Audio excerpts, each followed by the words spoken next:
이사일정 제1화 국정에 관한 교섭단체 대표연설을 계속 상정을 합니다. 오늘은 새천년 민주당의 상임 고문이신 김건태 의원으로부터 연설이 있겠습니다. 김건태 의원 나오셔서 연설해 주시길 바랍니다.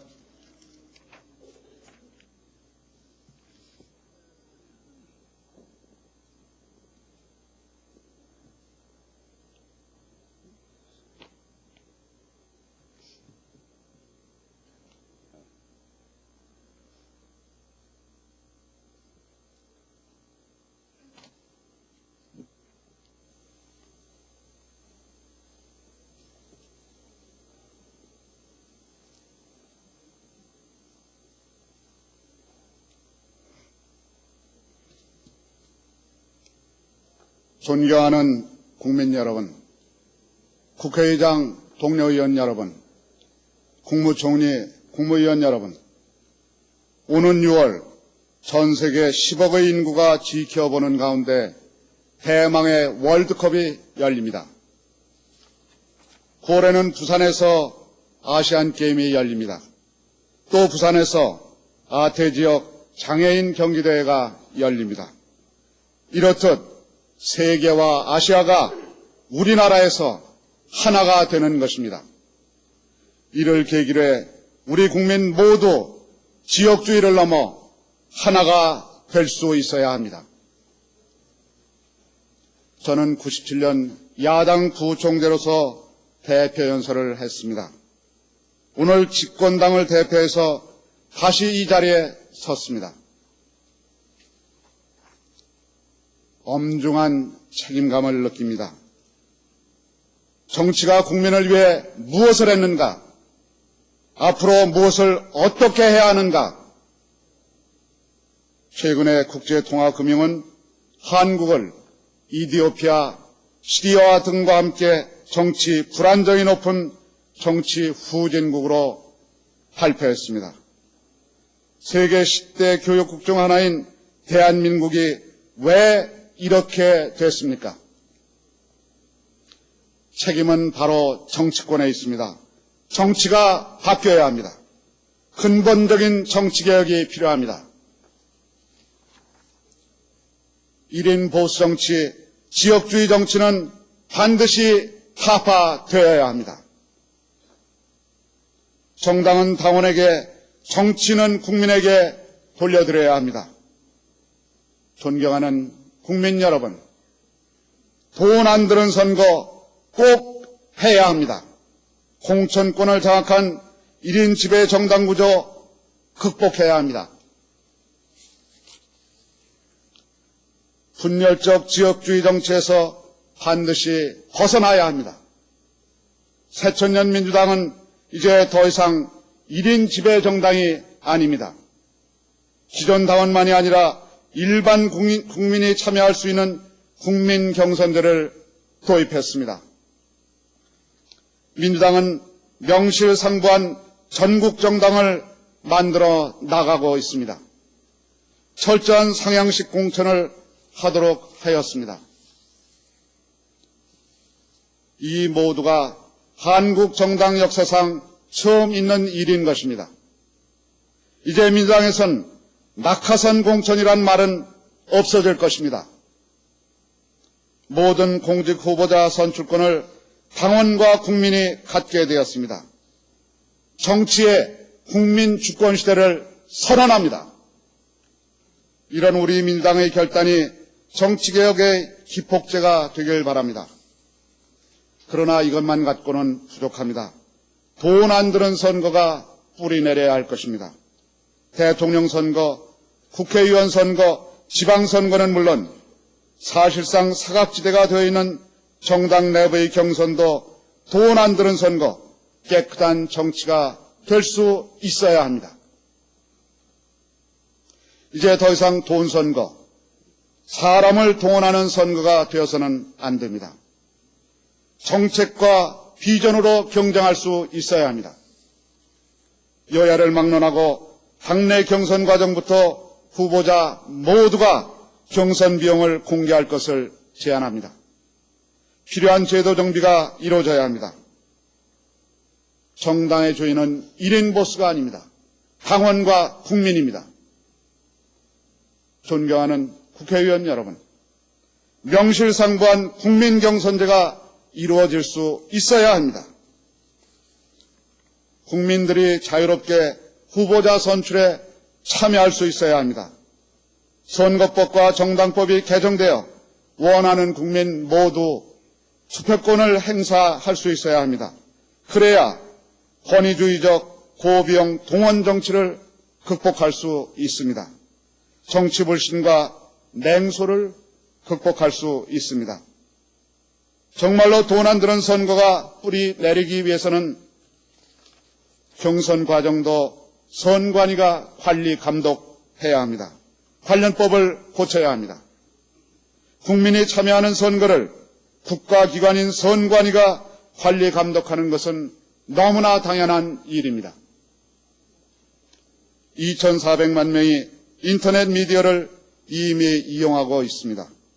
인터넷을 활용한 고효율 저비용 정치가 될 수 있도록 법이 개정되어야 합니다. 국회와 선관위가 적극적으로 노력해야 합니다.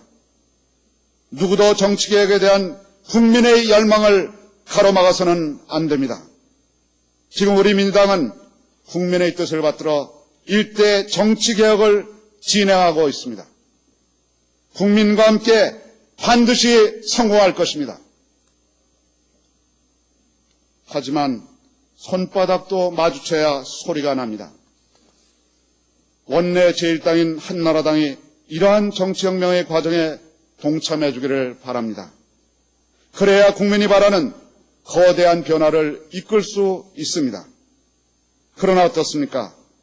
바깥에서 보기에는 정치적 유불리만 계산하고 있는 것이 아닌가 그렇게 여겨집니다. 이래서는 안 됩니다. 함께 정치개혁을 이뤄내야 합니다. 이번에 해내야 합니다. 국민은 현재와 같은 대립과 갈등의 정치를 불신하고 있습니다. 상생의 정치가 이루어져야 합니다. 제1정당인 한나라당은 국정 운영 책임을 공동으로 짊어져야 합니다.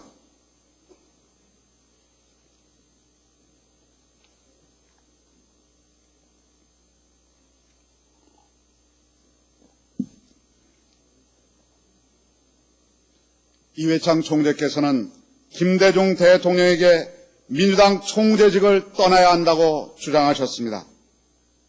그러면 적극적으로 협조하겠다고 약속하셨습니다. 그런데 과연 그렇게 했습니까? 유감스럽게도 한 번도 국정에 협조하는 모습을 보여주지 못했습니다. 이것은 약속을 지키지 않은 것입니다. 대통령과의 회담도 마치 무슨 시혜나 베푸는 것처럼 즐기고 있는 듯합니다. 이것을 어떻게 생각해야 합니까? 혹시 대통령이 실패하는 것을 바라는 것은 아닙니까?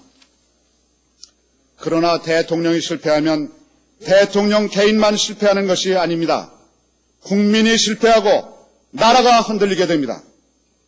IMF에서 우리 모두 보지 않았습니까? 모든 것을 정쟁화해서는 안 됩니다. 나는 묻습니다. 한나라당에게 묻습니다. 한나라당은 무엇을 원하고 있는 것입니까?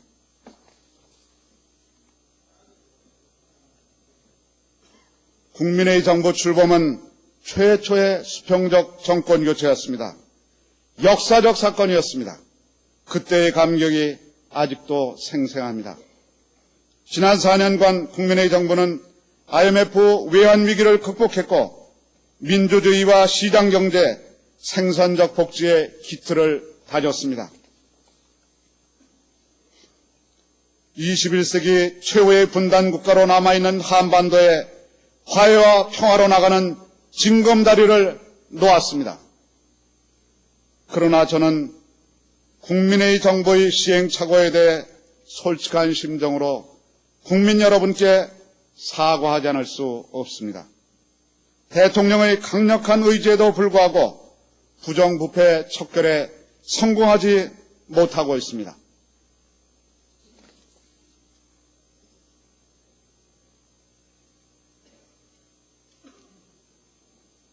각종 게이트로 일컬어지는 비리 사건을 보면서 국민들은 분노하고 좌절하고 있습니다.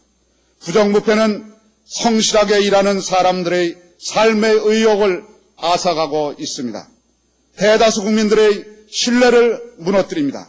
사회의 동질성을 파괴합니다. 작년 한국 부패 지수는 91나라 가운데 42번째였습니다. 지난 8월 방한한 국제투명성 기구의 책임자 아이겐 회장은 아무리 좋은 정책이라도 사회적 부패가 근절되지 않으면 아무 소용이 없다 뼈아픈 지적을 했습니다. 부패야말로 반드시 척결해야만 하는 우리의 공공의 적인 것입니다. 부패 척결 없이는 국민 통합도 없습니다. 국민 통합 없이는 경제 재도약도 없습니다. 국민, 언론, 검찰의 힘을 합쳐 범국민적 차원에서 부패와의 전쟁을 승리로 이끌어야 합니다. 모든 부패는 철저하게 조사되어야 합니다. 부패 척결에는 성역이 있을 수 없습니다. 수지김 사건과 같은 불행한 일이 다시 일어나서는 안 됩니다. 살해당하고 용공조작으로 또 짓밟히는 일은 이제는 반드시 사라져야 합니다. 수지김 사건에 대한 재수사가 이루어지지 못하도록 권력이 은폐한 것 정말로 부끄럽게 생각합니다. 대통령은 여러 차례 친인척에 관련된 비리에 대해 죄송하다고 말씀하셨습니다. 친소관계나 지고하를 막론하고 잘못이 있다면 법에 따라 책임을 져야 한다고 밝혔습니다. 그런데 이회창 총재께서는 어떻게 하셨습니까? 이른바 세풍에 동생이 연루되어 재판에 회부되었을 때도 미안하다는 말 한마디 없었습니다. 안기부자금 횡령 사건 때도 사과 한마디 없었습니다. 수많은 부패 사건도 그때마다 방탄국회를 열어 가로막았습니다. 나는 이회창 총재께서 정말 훌륭한 지도자가 되기를 기대했던 때가 있었습니다. 그런데 정치하면서 원칙을 버린 것 아닙니까? 지금 우리 사회는 어떤 유명 가수 병역 기피 문제가 뜨거운 문제로 등장하고 있습니다. 책임은 다하지 않고 이익만 챙기려고 하는 모습에 국민은 실망하고 있는 것입니다. 인기를 위해 거짓말을 서슴지 않은 것에 대해 분노하고 있는 것입니다. 노블리스 오블리제, 과연 총재께서는 헤아릴 수 있습니까? 이 추운 겨울 전방에서 보초 서늘하고 고생하고 있는 자식을 둔 부모의 심정을 말입니다. 평생을 살아도 그 자식들의 아픔과 부모들의 분노를 이해하지 못할 것입니다. 남북 간의 교류협력은 지속돼야 합니다. 금강산 관광사업 지속될 수 있어야 합니다.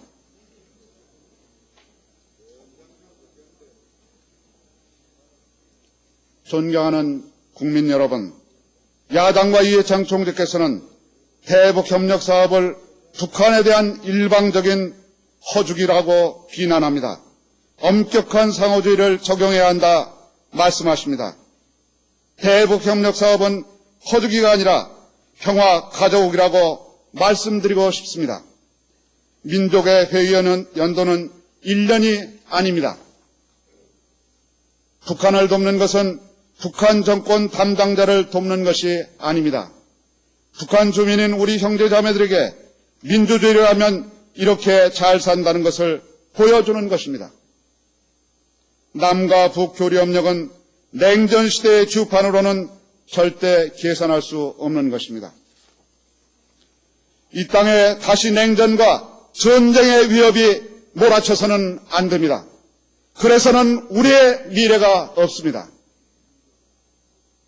존경하는 국민 여러분, 남북관계 개선은 분명 한반도 평화 안보에 도움이 됩니다. 작년 9월 11일 미국에 대한 테러로 세계가 요동칠 때도 한반도는 평안했습니다. 위기와 긴장이 발생하기는커녕 오히려 외국인들의 투자가 늘었습니다. 햇볕 정책은 한반도 안보는 물론 이처럼 경제적으로도 성과를 거두고 있는 것입니다. 이회창 총재께서는 미국을 방문해서 김정일 위원장 답방을 반대했습니다. 미국 고위층을 만나 햇볕 정책을 강하게 비판했습니다. 대북 강경론자들과 손을 맞잡았습니다. 이럴 수는 없습니다. 이것은 구시대 냉전적 행태라고 하지 않을 수 없습니다. 이회창 총재께서는 어느 나라 대통령이 되고자 하는 것입니까? 인기를 생명처럼 여기는 어떤 연기자가 헐리우드 진출을 포기했습니다. 한반도의 현실을 왜곡할 가능성이 있기 때문에 그랬다는 것입니다. 이 연기자의 결단에 대해 이회창 총재께서는 어떻게 생각하십니까? 다시 과거와 같은 냉전으로 돌아갈 수는 없습니다.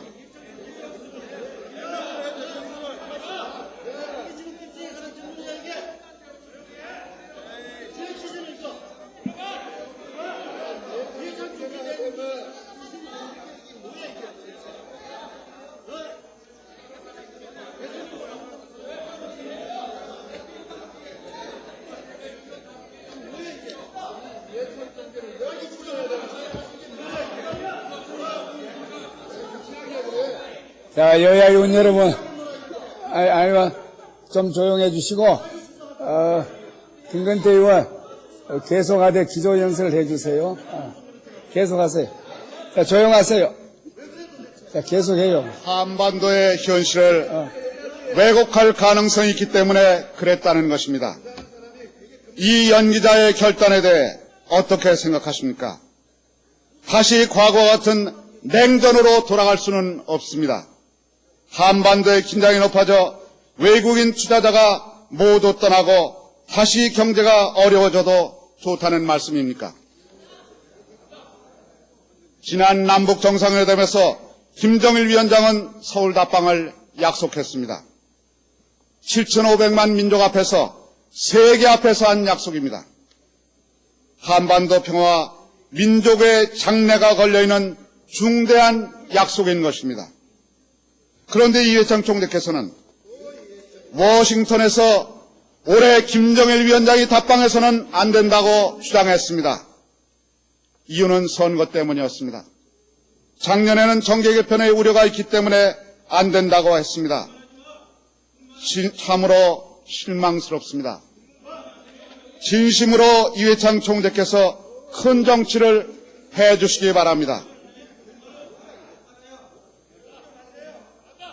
지금은 한국과 한반도의 운명이 걸린 엄중한 상황인 것입니다. 이 엄중한 상황을 극복할 수 있는 진실한 정치가 있어야 합니다. 참으로 진실한 정치를 해야 합니다. 존경하는 국민 여러분, 부시 대통령은 국정연설에서 북한을 이란, 이라크와 함께 악의 축이라고 규정하였습니다. 세계 여러 국가들은 물론 미국의 언론마저 걱정하고 있습니다. 부시 대통령의 이 발언이 한반도에서 작지 않은 파문을 불러일으키고 있습니다. 그러나 이 발언이 남북한 화해와 평화를 발전시키고자 하는 햇볕 정책을 흔들게 해서는 안 됩니다.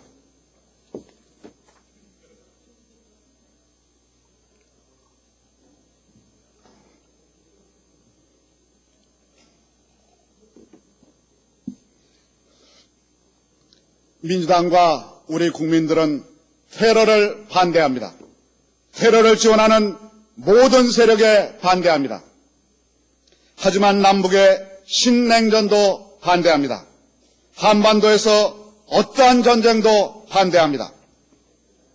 한반도 평화는 한미 양국 모두에게 이익인 것입니다. 한반도 평화는 동북아시아 모두의 사활적 요구인 것입니다. 2월 19일 부시 대통령 방안이 오히려 한반도 긴장 완화와 평화 정착의 계기가 될 수 있기를 진심으로 기대합니다. 한미 정상회담을 통해 북미 관계 개선에 대한 미국 정부의 의지가 확인될 수 있기 바랍니다. 북미 대화 재개를 위한 구체적인 제안이 나올 수 있기를 기대합니다. 지난 권위주의 시대에 미 행정부가 범했던 시행착오를 되풀이하지 않길 바랍니다. 우리 국민의 땀과 노력으로 민주화가 이루어질만 하면 안정을 중시한다면서 독재 세력의 손을 들어줬던 아픈 기억을 우리는 잊을 수가 없습니다. 아니, 아직 잊지 않고 있습니다. 북한도 그동안의 경직된 자세를 버리고 남북 대화와 북미 대화에 적극적으로 참여해야 할 것입니다. 그래야 한반도 평화 안정이 확실하게 이루어질 수 있습니다. 그래야 북한도 활로를 찾을 수가 있습니다. 북한 당국의 분명한 태도 변화가 있어야 합니다. 국민 여러분, 영국이 IMF 관리 체제를 벗어나는 데는 6년이 걸렸습니다. 우리는 IMF 지원 자금을 3년 앞당겨 전액 상환했습니다. 지금은 세계 5대 외환 보유국이 되어 있습니다. 이제 누구도 제2 외환위기 걱정하지 않습니다. 그러나 경제가 충분히 회복된 것은 아닙니다. 윗목이 따끈해질 정도의 온기는 아직 아닌 것입니다.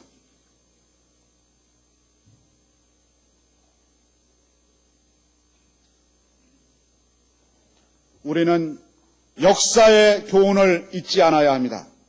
지금부터 365년 전 1월 30일 임진왜란이 일어난 지 불과 40년이 지난 후 인조는 청태종에게 3번 절하면서 9번 머리를 땅에 부닥치는 처절한 항복을 한 바 있습니다.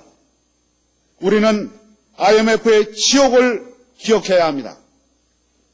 경제적으로 망해버리고 세계를 향해 손을 벌렸던 그 사실을 절대로 잊어서는 안 됩니다. 왜? 누가? 어느 집단이 그렇게 만들었는가? 결코 그것을 망각해서는 안 됩니다. 과거로부터 배우지 못하는 민족은 역사의 영원한 패배자가 될 뿐입니다. 지난 시기 재벌과 대기업은 우리 경제 발전에 큰 역할을 했습니다. 그러나 선단식 경영과 이른바 대마불선은 국민 경제의 근본적인 문제를 일으켰습니다. 부당 내부 거래를 통해 적자 기업을 지원하고 문제가 발생하면 정부에게 도와달라고 했습니다. 이것은 시장 규율을 파괴하는 것입니다. 더 이상 통할 수 없습니다. 무한경쟁 시대에 기업이 살아남기 위해서는 기업 경영이 투명해야 합니다. 정부도 기업에 대한 직접 규제를 과감히 철폐해야 합니다. 정부의 기업 규제 완화가 관료들의 건수 올리기가 되어서는 안 됩니다. 시장이 제대로 작동해야 합니다. 시장에 적응하는 기업은 성공하고 적응하지 못하는 기업은 도태되어야 합니다. 국민 여러분, 투명한 기업, 깨끗한 경제가 뿌리 내려야 합니다.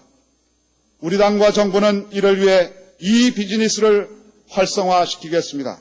국가 경제 전반의 생산성과 투명성을 높이겠습니다. 우리나라 지하경제가 95년 기준으로 GNP의 14%에 달하고 있습니다. 지하경제는 소득 분배를 왜곡하고 근로의욕을 떨어뜨립니다. 재정적자를 가중시킵니다. 시장의 신뢰를 파괴하는 것입니다. 우리 민주당은 기업회계의 투명화와 조세체계의 합리적 개편으로 지하경제를 시장으로 끌어내겠습니다.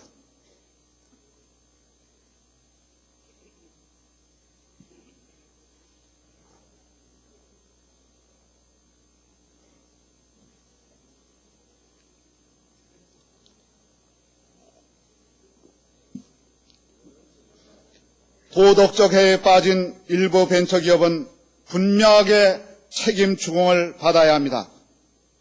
그러나 벤처기업은 여전히 우리의 중요한 성장 동력인 것입니다.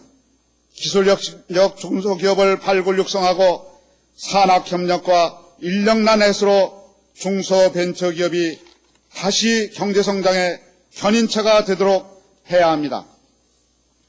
경쟁력 제고와 시장 개척으로 전통 주력산업, 첨단 기술산업, 부품 소재 산업, 지식 서비스 산업을 함께 세계 인류로 만들어 나가야 합니다. 높은 부가가치를 지닌 문화산업을 발전시켜야 합니다. 문화 콘텐츠 산업, CT를 IT, BT, NT와 함께 차세대 선도 산업으로 육성해야 합니다.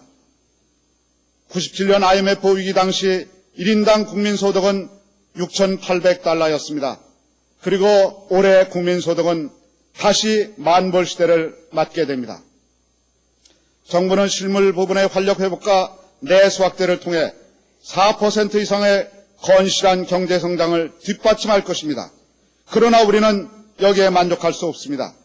구조조정, 금융개혁, 수출 확대로 잠재 성장률 5%를 상회하는 경제 성장을 이루어내야 합니다. 우리는 세계 BI 총회에서 세계 박람회 개최가 여수로 결정되도록 모든 노력을 다할 것입니다.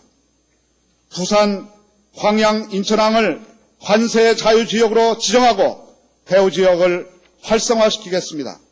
동북아의 중심 항만으로 발전시키겠습니다. 한반도를 동북아시아의 비즈니스 센터로 만들겠습니다. 세계화와 개방화의 물결은 피할 수 없는 냉엄한 도전인 것입니다.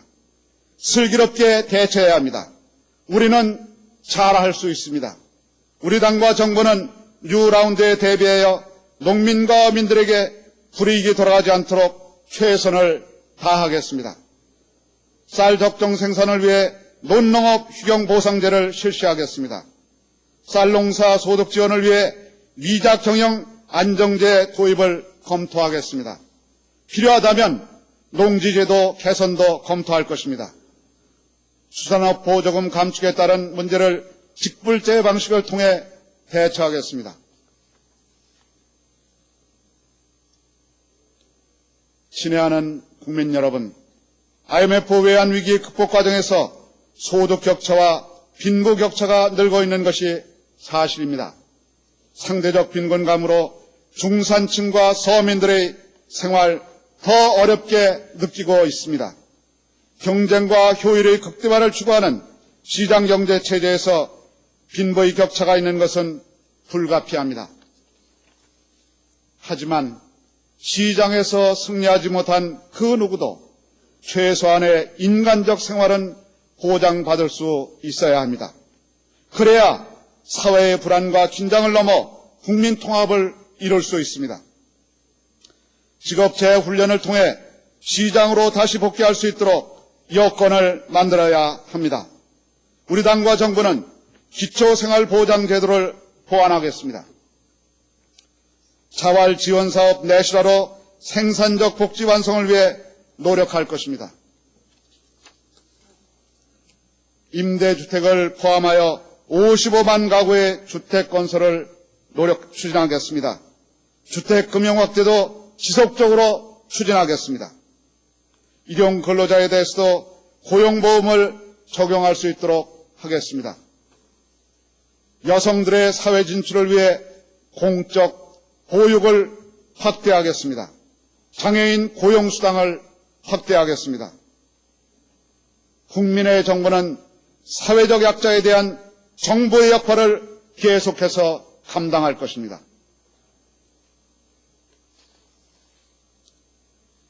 실업에 대한 우려가 아직 해소되지 않고 있습니다. 특히 장년층과 청년층에 대한 실업 대책에 만전을 기해야 합니다. 취업활동과 창업 지원을 적극 강화하겠습니다. 청년들의 취업난 해소를 위해 총 5,246억을 투입하겠습니다. 30만 명에게 일자리를 제공하고 직업훈련도 실시하겠습니다. 지식 기반 사회에서 가장 중요한 것은 경쟁력 있는 인적 자원 개발입니다. 우리 2세들이 국제 경쟁에서 승리할 수 있도록 교육 개혁을 이뤄내겠습니다. 소외된 저소득층의 교육 기회를 확대하겠습니다. 중학교 의무 교육의 전국적 확대, 저소득층 가정의 유아 교육비 지원, 가정 형편이 어려운 대학생 학자금 융자 확대, 저소득층 자녀에 대한 학비 지원과 학교 급식도 차질 없이 진행하겠습니다. 무엇보다 우리 교육의 파라다임이 변해야 합니다. 20세기 산업화 시대에 획일적 교육 갖고는 안 됩니다. 21세기 창의적 인간을 키우는 교육이 되어야 합니다. 정말로 공교육이 제자리를 찾을 수 있어야 합니다. 단 한 차례의 시험만으로 개인의 일생이 좌우될 수는 없습니다. 교육제도는 반드시 개선되어야 합니다. 국민 여러분, 올해부터 유럽은 마침내 화폐 통합을 이뤄냈습니다. 미주에는 나프타가 있습니다.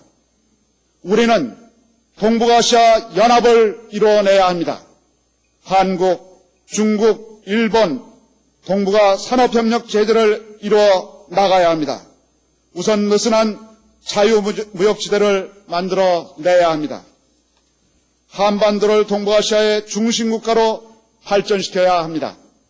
지정학적 요충지 한반도는 해양과 대륙을 연결하는 21세기 물류 중심지입니다. 정보고속도로의 한가운데가 될 수 있습니다. 그러기 위해서는 무엇보다 한반도의 평화가 뿌리를 내려야 합니다. 경의선과 경원선을 따라 부산, 대구와 밀라노가 연결될 수 있어야 합니다. 그것을 우리가 해내야 합니다. 저는 동북아의 중심지로 비약하는 평화의 한반도, 이 비전을 국민 여러분과 함께 반드시 이뤄내겠습니다. 금년은 지방선거와 대통령 선거가 있는 해입니다. 망국적인 지역주의와 돈선거가 되풀이된다면 우리의 미래는 어둡습니다. 지역감정의 태풍 뒤에서 이성만을 챙기는 그런 사람은 속아내야 합니다. 서민과 민족의 통증을 자신의 아픔으로 못 느끼는 그런 사람은 국민 여러분께서 반드시 골라내야 합니다. 존경하는 국민 여러분, 차기 정부는 높은 도덕성을 갖춘 리더십이 이끌어야 합니다. 그래야 부정부패를 몰아낼 수 있습니다. 다시 빠른 경제성장을 이룰 수 있어야 합니다. 한강의 기적을 다시 만들어내야 합니다. 대북 포용 정책인 햇볕 정책을 실질적으로 계승 발전시킬 수 있어 한반도 평화 정책에 크게 이바지할 수 있어야 합니다. 역사는 후퇴할 수 없습니다. 우리 민주당은 집권당의 모든 프리미엄을 다 털어버리겠습니다. 당당하게 국민의 심판을 받겠습니다. 야당도 구시대의 낡은 유니폼을 벗어버리고 시대의 한복판으로 떳떳하게 나와야 합니다. 대한민국 헌법 제1조는 이렇게 되어 있습니다. 대한민국은 민주공화국이다. 대한민국의 주권은 국민에게 있고 모든 권력은 국민으로부터 나온다. 국민 여러분, 우리 새천년 민주당은 국민경선제를 통해 헌법에 새겨진 진짜 민주주의를 하겠습니다. 국민이 주인되는 민주주의를 하겠습니다. 이것은 정치혁명의 시작입니다. 이것은 명예혁명의 시작인 것입니다. 국민 여러분, 함께 해주십시오. 여러분께서 함께 해주시면 우리의 민주주의는 새롭게 승리할 수 있습니다. 그날을 향해 전진하겠습니다. 감사합니다.